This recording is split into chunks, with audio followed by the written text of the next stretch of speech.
Bhagavati Uttama Shloke Bhaktir Bhauti Naishtaki. Reading from Srimad Bhagavatam, Canto 3, Chapter 12, text number 44 to 47. Anvikshiki Trayi Varta Anvikshiki Trayi Varta Dandanitihi Tata Evacha Dandaniti Tataivacha Evam Vyahrutaya Cha Asan Evam Vyahrutayaschasan Pranavaha Hi Asya Dahrataha Pranavaho Yasya Dahrataha Anvikshaki Trayi Varta Dandaniti Stataivacha Evam Vyahrutayaschasan Pranavo hi yasya dahrataha Anvikshaki Trayi Varta Dandaniti Stataivacha Evam Vyahrutayaschasan Pranavo hi yasya dahrataha.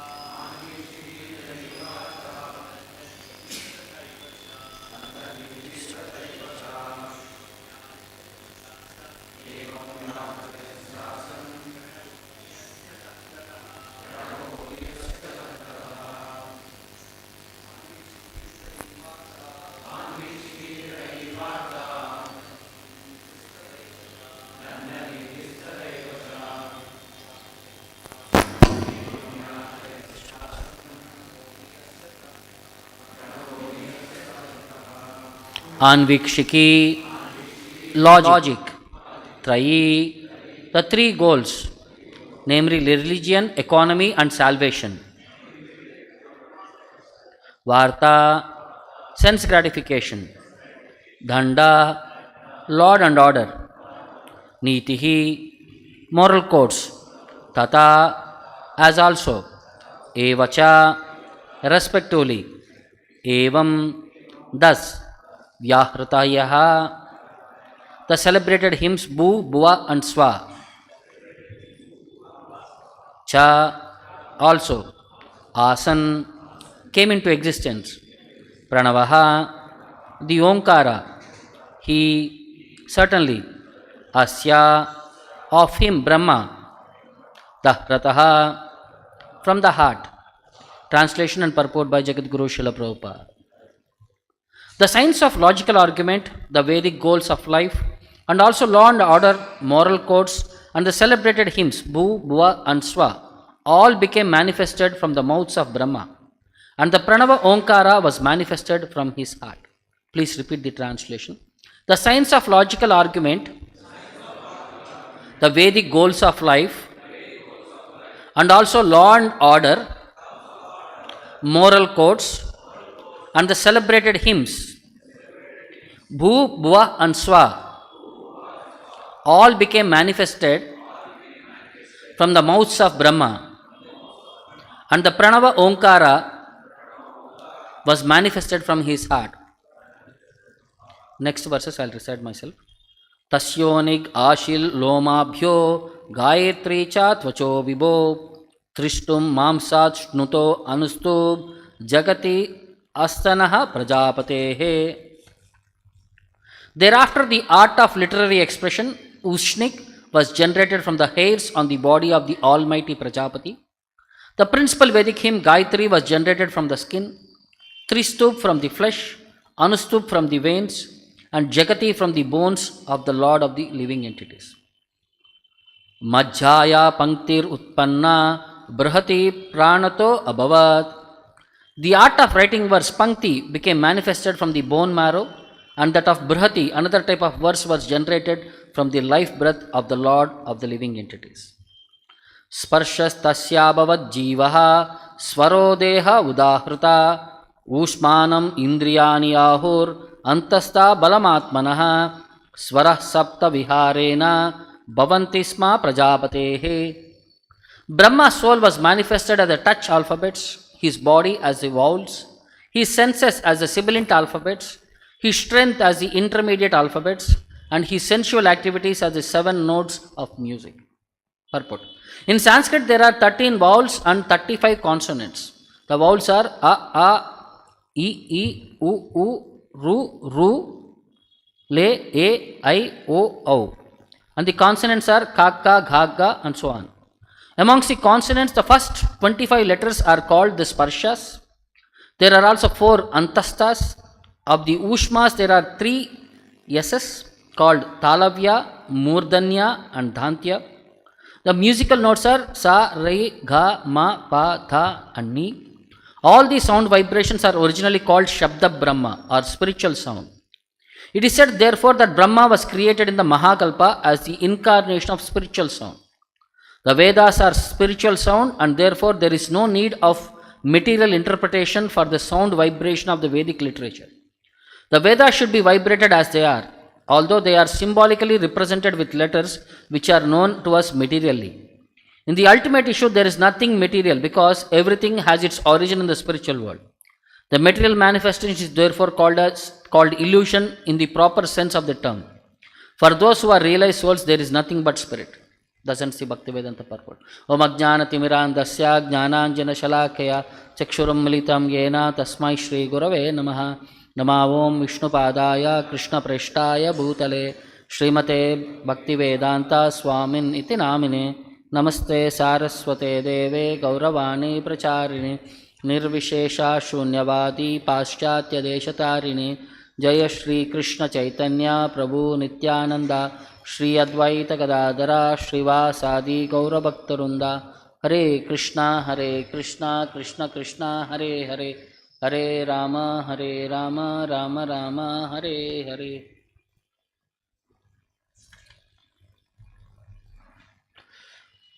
So the different elements which are further generated from the body of Brahma are mentioned here. The first is Anvikshiki, the science of logical arguments. Then Trayi Vrata, the Vedic goals of life, the 3 kinds of Vedic goals of life. Then Dandaniti, law and order, Tataivacha, and moral codes. And the celebrated Evam Vyahratayascha, the celebrated hymns Bhur Bhuva Swa. Asan, they all generated from the mouth of Brahma. And Pranavo hi asya dahrataha. And Pranava, Omkara mantra, was generated from the heart of Brahma. Then different literary expressions, Vishnik, which generated from Tasya Vishnik Asit Lomabhya Vishnoho. Lomabhya Vibho. From the hairs of the body, Vishnik was generated. Then Gayatri Cha Tvachaha, Gayatri came from the skin. Tristup Mamsat, from the flesh. Anustup Snutaha, from the veins. Jagati Asnataha Prajapatehi, from the bones of the Lord. Then Majhaya Pankti Rutpanna, the art of writing Pankti was generated from the bone marrow of the Lord. And Brahati Pranato Abhavat, the art of writing Brahati was generated from his life breath. Then Brahma's soul, Sparshastas Tasyabhavat Jivaha. The Brahma soul was manifested as touch alphabet, Sparshaha, from Ka to Ma. Then Swaro Deha Vrudahritaha, his body as the vowels. Ushmanam Indriyani Yahur, his senses as the sibilant alphabets. Sa, Sa, Sa, and Ha.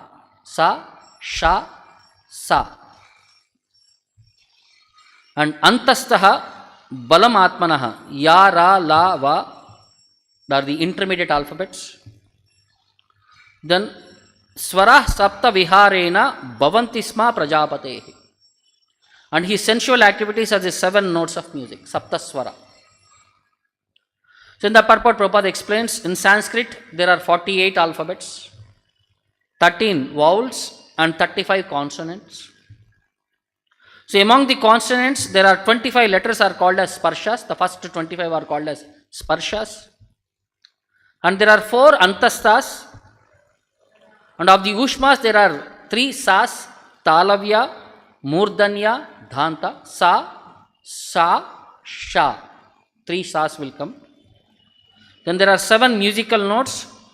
All the sound vibrations are known as Shabda Brahma or spiritual sound. And Brahma was created in the Maha Kalpa as the incarnation of spiritual sound. So technically this is all grammatical part what has been created. This is all known as Chandas, Vyakarana, and there are 6 Vedangas. So all these depict that 6 Vedangas. So there are generally known as in Chandas different meters in which the verse has to be pronounced. If you read entire Bhagavad Gita is of 2 categories of pronunciation. One is known as Anustup, the other one is known as Tristup. So how do you differentiate? The Anustup has 32 syllables and Tristup has 44 syllables. Like simple verse, Dharma Kshetre, Kurukshetre, Samaveta, Yutsava. This is a simple verse. This is in the form of Anustup. Then that longer verses are there. If you see in 11th chapter, they are all longer verses. They are all in the form of 3 stup. So out of 700 verses, 645 are in Anustup and 55 verses are in 3 stup category. So how do you differentiate which verse is in what category? There is a standard pronunciation meter in which the number of alls are counted and accordingly that meter has to be used for pronouncing. The 7 general layers are Gayatri, which is of 24 syllables. That verse is made of 24 syllables. 4 sixes or 3 eights as the line division. Then Ushnik has 28 syllables. It has 3 lines, each line 8, 8 and 12 syllables. Anustup has 32 syllables, 4 into 8 syllables in each line. Brahati has 36 syllables. 8, 8, 12 and 8. Pankti has 40 syllables, 5 lines of 8 syllables. Tristup has 44 syllables, 4 into 11. Jagati has 48 syllables, 4 into 12. So if you study the Sanskrit, which is vowel, which is a syllable, which is a half syllable, that is a different count which is mentioned in Sanskrit. How to pronounce, how to extend and how to cut short the pronunciation and all.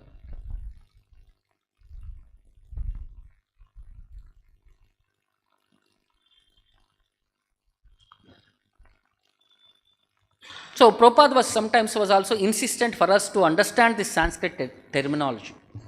Because when we understand Sanskrit, the verses, we can understand the mood and understanding of the speaker.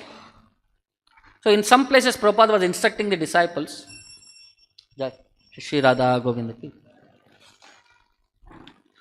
So one devotee was recalling, one day Srila Prabhupada became very upset and spoke in a strong voice describing how he had gone through all the trouble to include the Sanskrit slokas and transliterations in the Srimad Bhagavatam. But the devotees were neither showing any interest nor learning the correct Sanskrit pronunciation. In short, they were ignoring the Sanskrit he had placed within his books.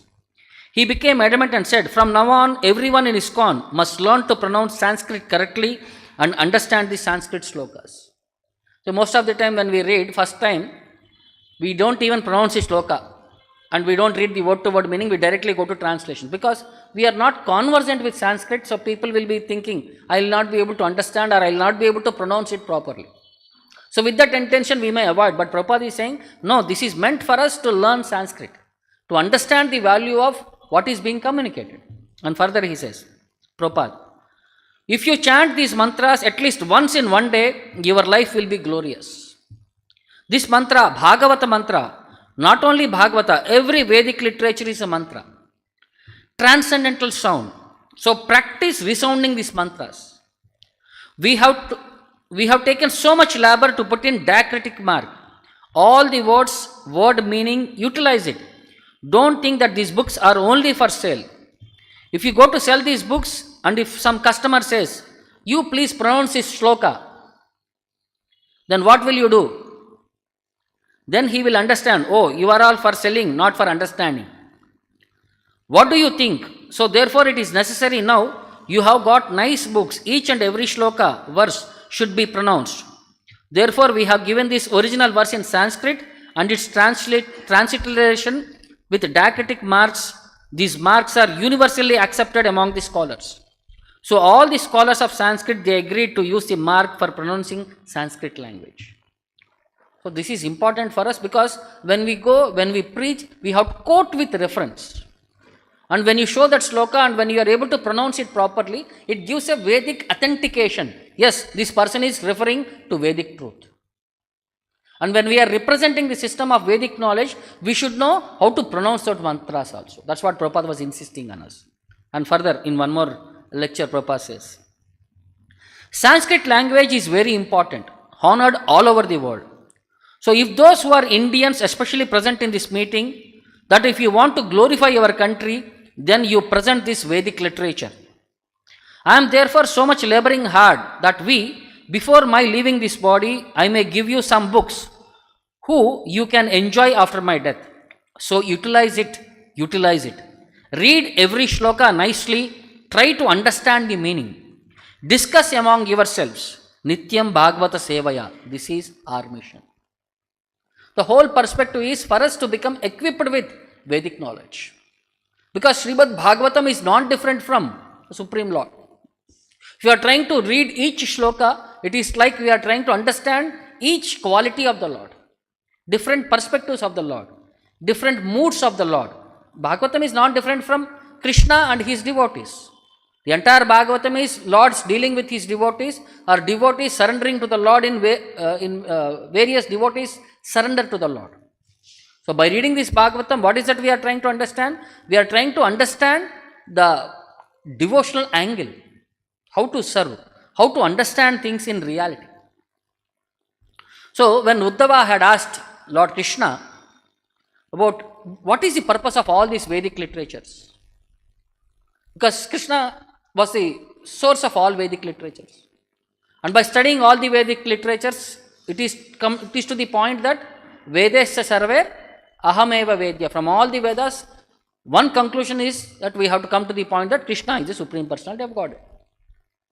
So, and Vedas, how did they emanate? They all emanated from the breathing of the Lord. In 8th canto, we come across a context where all the Vedic literatures were spoken by Matsya to Satyavrata Muni while they were on the inundation water. So in that way, they all emanated from the Lord. So now they all have a connection with the Lord, or they are there for glorification of the Lord. So that's what Krishna says here. Sayesha jivo vivara prasutihi pranena goshena guham pravishtaha manomayam sukshmam upetya rupam matra swaro varna iti stavishtaha. He is saying, my dear Uddhava, Sayesha jivaha, the Supreme Lord gives life to every jiva, living entity. Sayesha jivaha, and vivara prasutihi, and he enters into the heart of every living entity as Paramatma. Then pranena, along with the life air, goshena, along with the principal primal sound vibration. Then sukshmam upetya rupam, he can be perceived in that subtle form, upetya rupam, sukshmam, in a subtle form. Guham pravishtaha, within the heart, who has entered within the heart, pravishtaha. By manahmayam, by one's mind.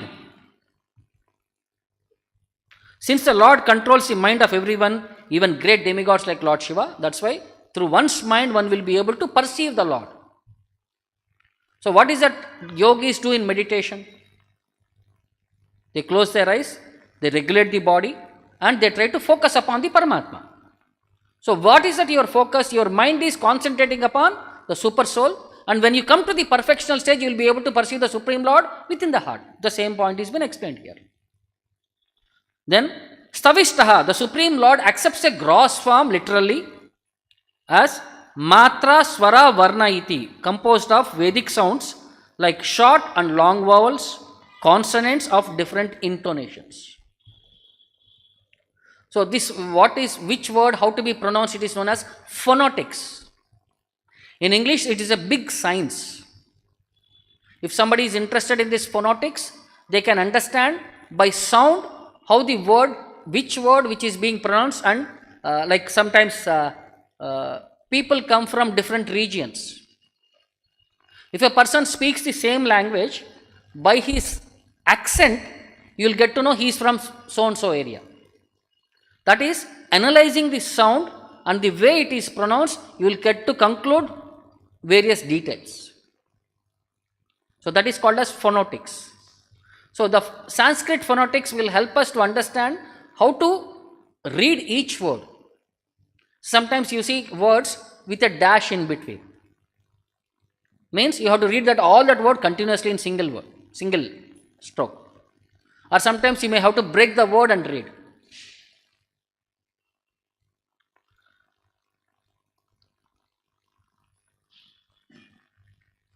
Then further Lord says, Maya upabrahmitam bhumna brahmana ananta shaktina bhuteshu gosha rupena visheshu urnava lakshate.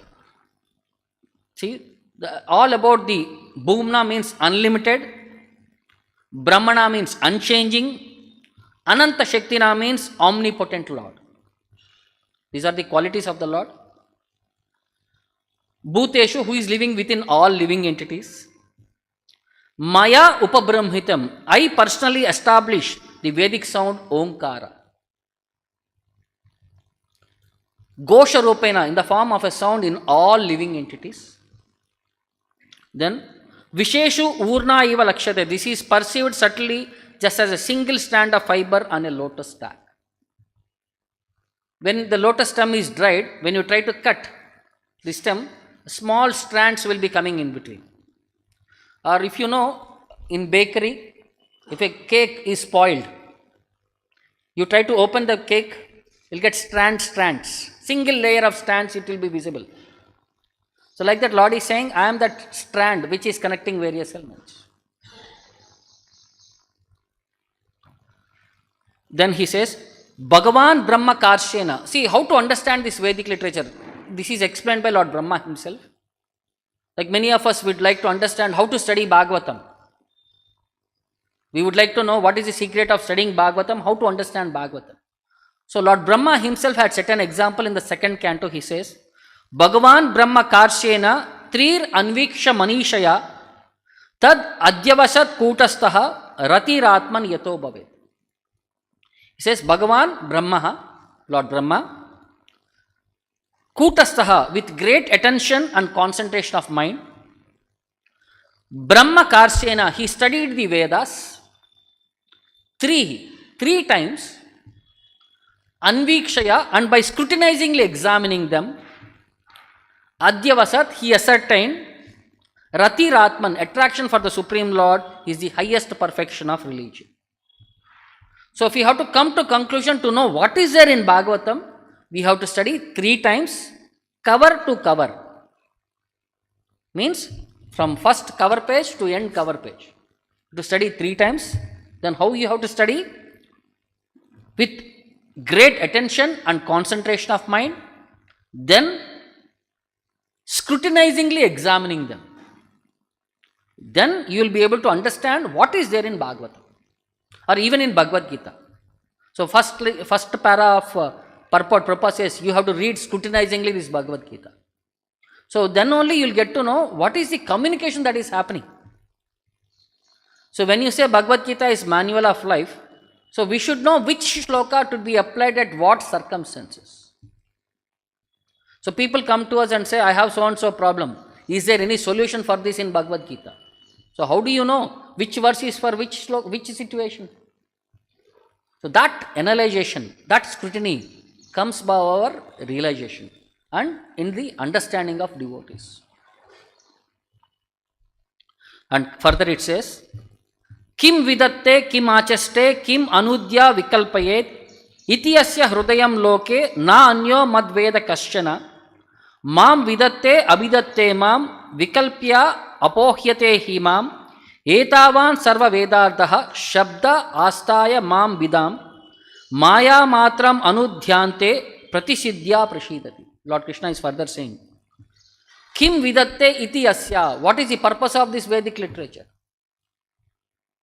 Kim achaste. On whom do they focus? Kim anudya vikalpayet. What is the object of all speculation? Hrudayam loke na anyo madveda kaschana. Except me, nobody knows what is the purpose of this Vedic literature. Na anya kaschana. Nobody else knows. Hrudayam me. Only me can understand. I can understand what is the purpose of this Vedic literature. Mam vidatte abidatte mam. Now you should know all these activities are ordaining and setting forth me. Entire Vedas are talking about me. They are glorifying me.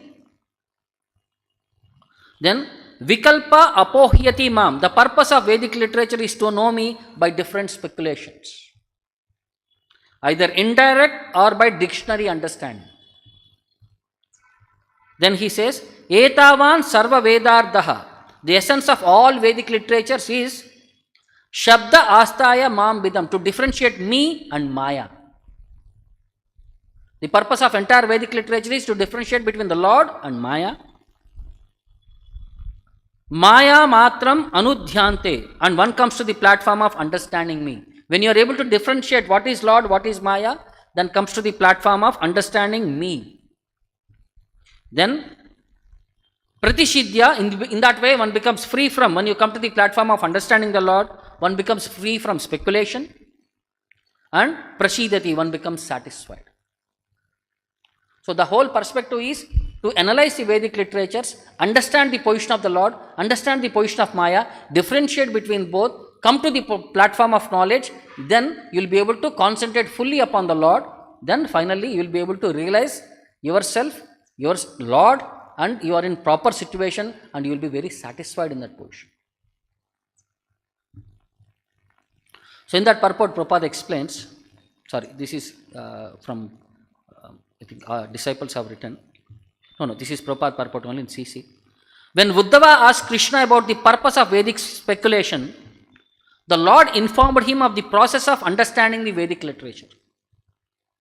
The Vedas have three aspects, Karma Kanda, Jnana Kanda and Upasana Kanda.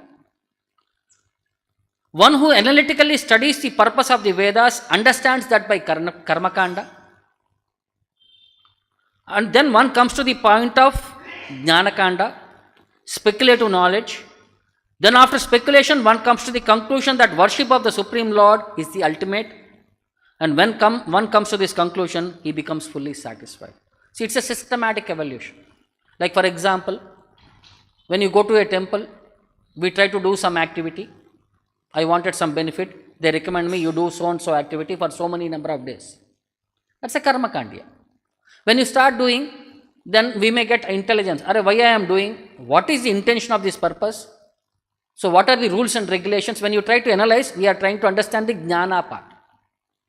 Now we understood the jnana part, it is the Supreme Lord, and the purpose is to satisfy the Supreme Lord, and the whole endeavor is to engage in his devotional service. You come to the point of not caring for all these aspects, but to serve the Lord irrespective of what is the principle is. So in that way, from systematically a person becomes evolved from karma kandya system, come to the point of upasana kanda, devotional service to the Lord. But many people get lost into the karma kanda system itself. The entire Vedas, it is said, almost 75% more of talks about karma kandya, around 15 to 20% talks about jnana kanda, and 5 to 10% is only of upasana kanda. To find out pure devotional service into the entire Vedic literature, that's where we become lost. So, the Acharyas have compiled all these perspectives by giving us the essence in various songs. In one such song, composed by Bhaktivinoda Thakur in Kalyana Kalpataru. He says there are 5 miseries of material life. First one is avidya, ignorance, which leads to the forgetfulness of one's nature of the soul. Then second one is asmita, distraction, the egoistic pride, neglecting the essence of life. The third one is abhiniveshaha, misconcentration, which leads to the absorption in trivial pursuits. The fourth one is raga, misdirected love, attachment to things averse to pure bhakti. And fifth one is dvesha, impurity, the soul becomes polluted by nasty qualities. See how we become lost in this material world. In one song, in 5 words, Bhaktivinoda Thakur had explained. The whole thing is this, like this is the Vedic perspective. But in common man's knowledge, this can be simply be understood by songs. That's how Acharyas have found means and ways how to communicate the Vedic knowledge in bits and pieces. Like there was one more devotee by name Ramachandra Das. He had written one song glorifying the misfortune of a jiva by saying, he says, Haha mora ki chara adrushta, yabe gaura prakatila, amara janma naila, teni muni adama papista. He is saying, what fate has ordained for me, ki chara adrushta. Adrushta means fate. Yabe gaura prakatila, when Lord Chaitanya Mahaprabhu had appeared, amara janma nahila, I could not take birth at that time. Tenu muni adama papista, because I am more sinful person, that's why I could not take birth at the time of Lord Chaitanya Mahaprabhu. Na herinu Gaurachandra, na herinu Nityananda, na herinu Advaita Goshai. I could not see Chaitanya Mahaprabhu, I could not see Nityananda Prabhu, I could not see Advaita Acharya. Trakura Sri Sarakara, na herinu Padatanra, na herinu Srivas Gadai.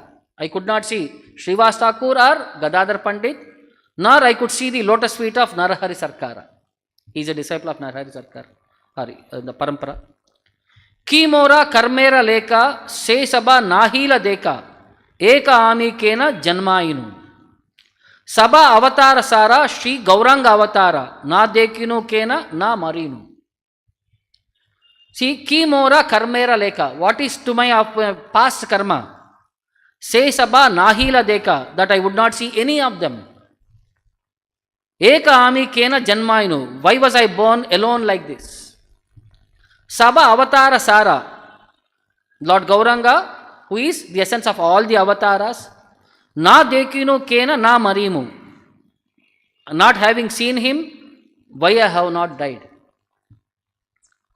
Prabhura Priya Swagana, Takura Vamshi Vadana, Suta Suta Hau Munitara.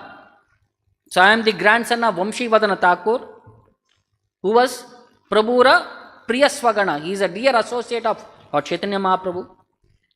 Ahe Gaura Nityananda, Tabe Kena Mati Manda, Ramachandra Ati Durachara. He is praying to, O Lord Gaura Nityananda, why has this misbehaved fool Ramachandra Das not born then? See, the whole perspective is appreciating the Acharyas, appreciating the purpose of their incarnation, and how we can also take part. Okay, this is in a separation, the Vaishnavas feel that they could not physically associate with the Lord. Because Lord is not different from his pastimes. If you are associating with his pastime, you are personally in association with the Lord. Like Bhagavad Gita. Krishna spoke 5000 years back. If you are reciting Bhagavad Gita in the Parampara system, you are in connection with the Lord directly. So similarly, when you are reading Chaitanya Charitamrita, when you release the Chaitanya Charitamrita, you feel the narrations happening as if in front of us. You will be able to connect to the Lord very easily. So devotees were also very humble and they are very, practical. So they would like to communicate their realizations in the form of songs. So all these should, by hearing all these songs, they will inspire us to come closer to the Lord, closer to the mood of Acharyas. So similarly, there were many temples which also explain about the pastimes of the Lord.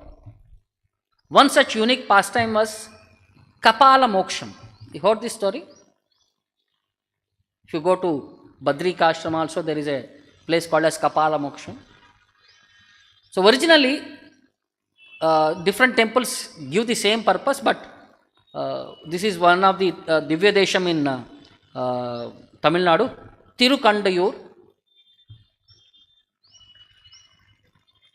This was the story explained by Bhrigu Maharshi from Brahmanda Purana.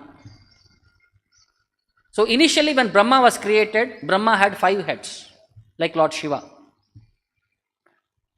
So, and his center head was so beautiful, so smiling, so attractive.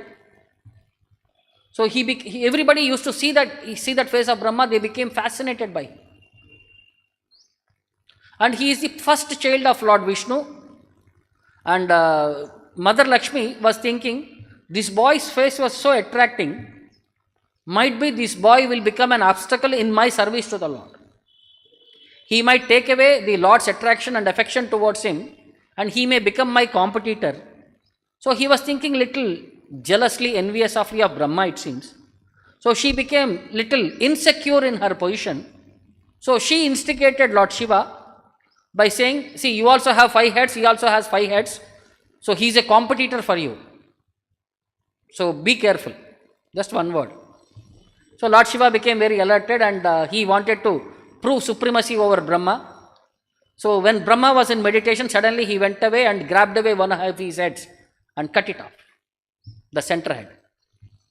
So Brahma became very angry. He said, when I am unattentive, when I have not done any wrong to you, you have done this act, so I am going to curse you, that you will lose peace of mind.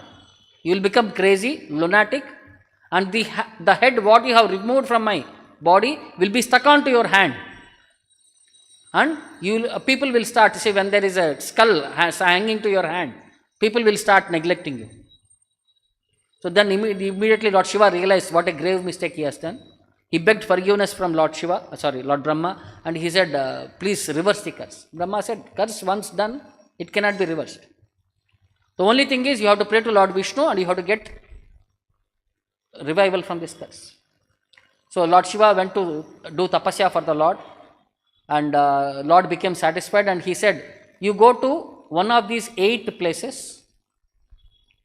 So at one place you will get moksha from this Kapala. So you have to go to the 8 temples, 8 places where Lord had performed various pastimes, and there you offer prayers to the Lord. Go to the pond there, collect water in your Kapala, water from that pond there. In one particular pond, the Kapala will become loosened and it will fall off into the water. So that 8 places are, one is Badri, Naimisharanya, Pushkara, Ahobilam, Srirangam, Siddhikshetram, Tirukundantai and Tirukandayur. So systematically he went to all the 7 places, first 7, but nothing happened. When he came to the last place, Tirukandayur, as soon as he entered the temple premises, he felt a peace of mind. He felt he was almost like a very calm personality he became. That anxiety, that craziness, everything vanished. So then he started meditating upon the Lord. Then Lord appeared to him in meditation and guided him. Go and take bath in that Gadakshetra. Fill the water in the Kapala there, and you will get mukti from this place. So as instructed by the Lord, he went to that Gadakshetra, and as soon as he entered into the water and collected water in the palm with that skull, the skull came out and it fell down into the water. So then he became very happy and seeking forgiveness. Then he started building temple for Brahma, then Lord Vishnu. Then Lord Vishnu also encouraged him to build a temple for himself in that way. That is the only place with all the 3 deities being served simultaneously. Brahma, Vishnu and Maheshwara in the same temple premises. Then Bhrigu says, along with this, there is one more pastime which had happened here. At one particular point, Bali Maharaj, once he attacked Lord Vishnu and stole away his crown and took it to Patala and stored it there. because he did the Swarna Stena and he hid it in his treasuries, he also lost his peace of mind. He became crazy, he became lunatic. He did not know what is this day or night, where he was traveling, all these things and all. But when he came to this kshetra, Tirukandayur, he became very peaceful, and actually because of too much exhaustion and too much because of hunger and thirst, he fainted there. So after he got consciousness, when he sat down, then he could understand what mistake he has done. So he immediately started meditating upon the Lord. He requested Garuda to fetch the crown and give it back to the Lord. And then the Lord also gave him a direction to go and take bath in the pond there.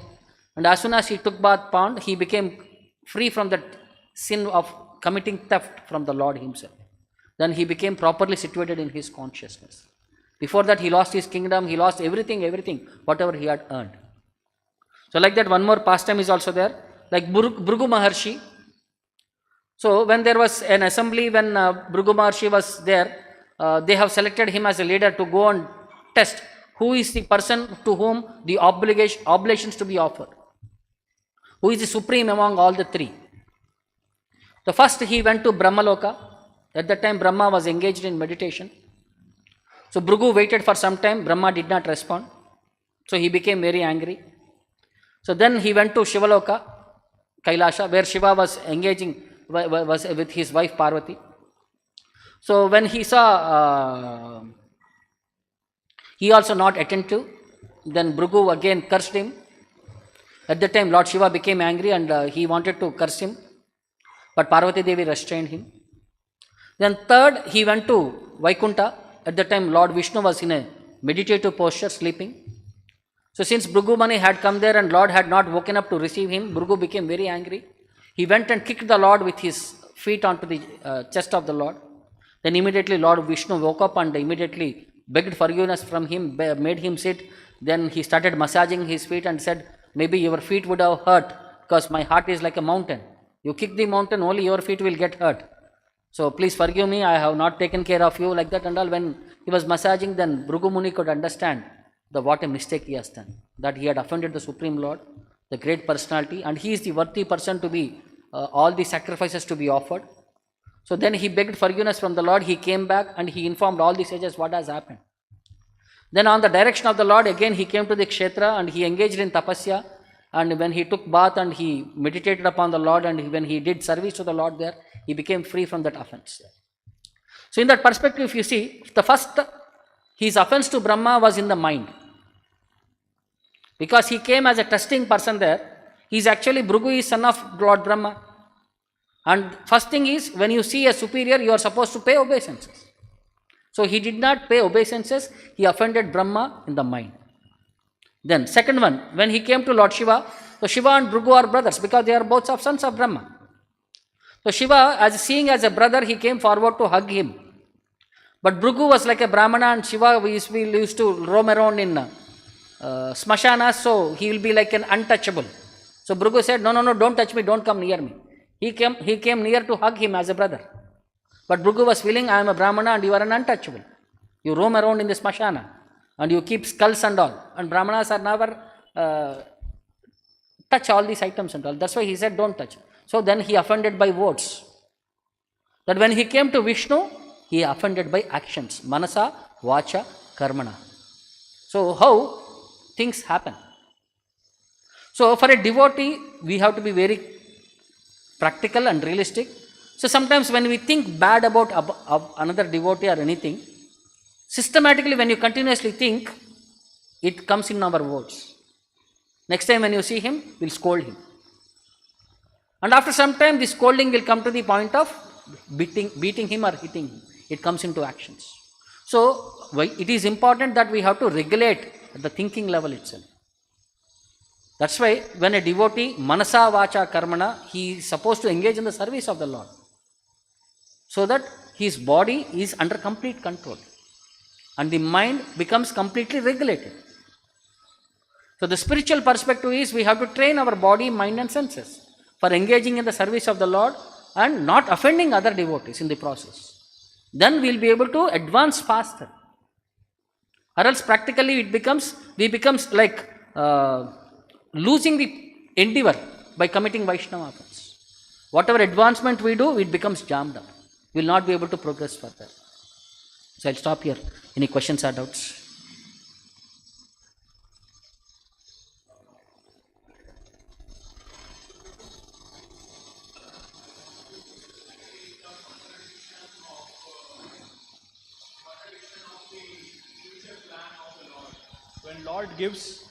When Lord gives Vedas, he must be thinking of the welfare of his prajas or the people, his jivas.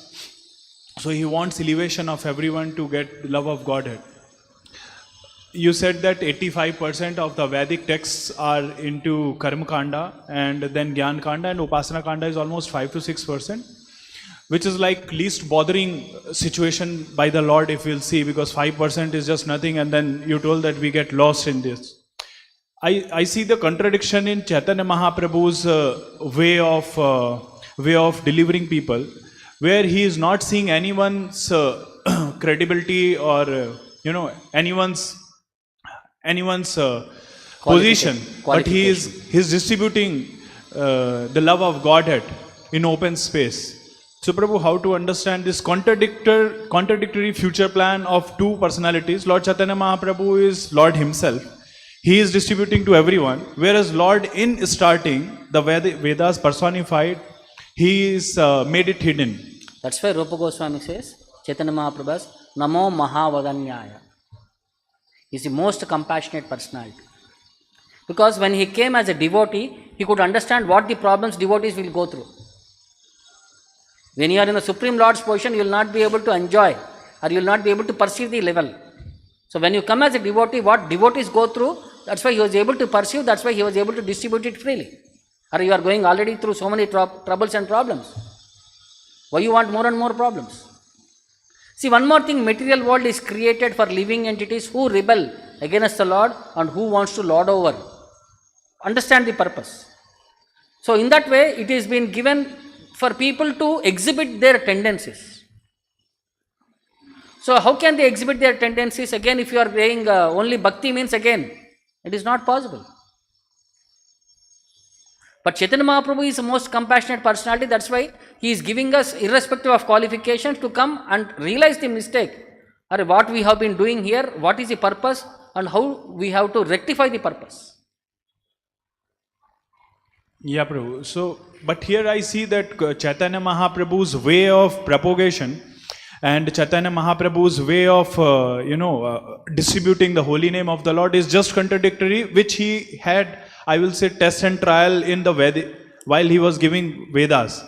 Because in the same line, when Chaitanya Mahaprabhu has taken Bhakti Vinod Thakur Maharaj, Bhakti Siddhanta Saraswati Goswami Maharaj, and our dear Srila Prabhupada, so this way also Srila Prabhupada's approach is also not global.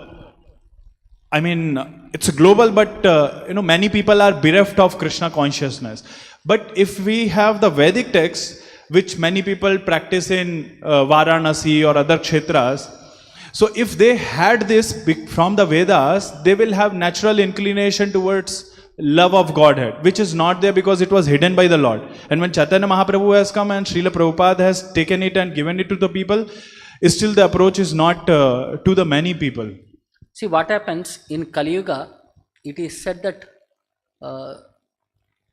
people from lower planetary systems take birth on this earthly planet. Means all the asuras and all the other people who could not exhibit their tendencies in other yugas openly, they will be given an opportunity to take birth on this earthly planet. You may see as physical human forms, but they all exhibit that, that demoniac tendencies. So demoniac tendencies means we would like to exploit all the Vedic things for our personal benefit. So even though they perceive all these things and all, even Vyasadeva, when he had compiled all the Vedic literatures, so why he was not satisfied? What was Narada Muni's specific point to note to be updated? He said, you have done everything, but you have not directly glorified the Lord sufficiently. Means glorification is there, but you have to search where it is glorified. Unless you are in that proper mood, you may miss that subject also. Like 100 topics are there and one small subheading is there. There is every chance that you may miss that subheading because of 100 big names. So that is what same thing happened. Because people are coming from a different background, different perspective. The people who take birth in Kali Yuga are of a different mentality in together. So they may not be naturally be inclined towards Krishna consciousness. So Caitanya Mahaprabhu had come here to give us the highest perspective so that we get an opportunity to associate with the Lord directly, and the essence is being communicated in a short perspective. So we have to see the systematic, who the people are. There are many people. Even in South India also there are many scholars who have read all the scriptures and all. But love of Godhead, that is the prerogative of Caitanya Mahaprabhu himself. They could not come to that conclusion. They know surrender to the Lord is very important. They know mukti is very important. But that love of Godhead aspect angle has been brought about by Caitanya Mahaprabhu, which to say that is the highest perspective.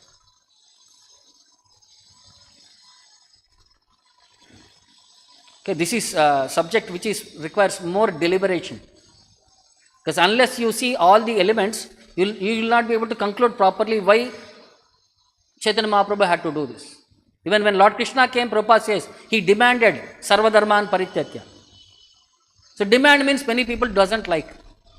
Suddenly we put a rule, from tomorrow all of you should follow. The first thing is we will all rebel. But when you communicate to him, why my benefit? So I would like to slowly adopt one by one. See, in other avatars, Krishna was demanding. But only when he came as Caitanya Mahaprabhu, he was alluring us. No.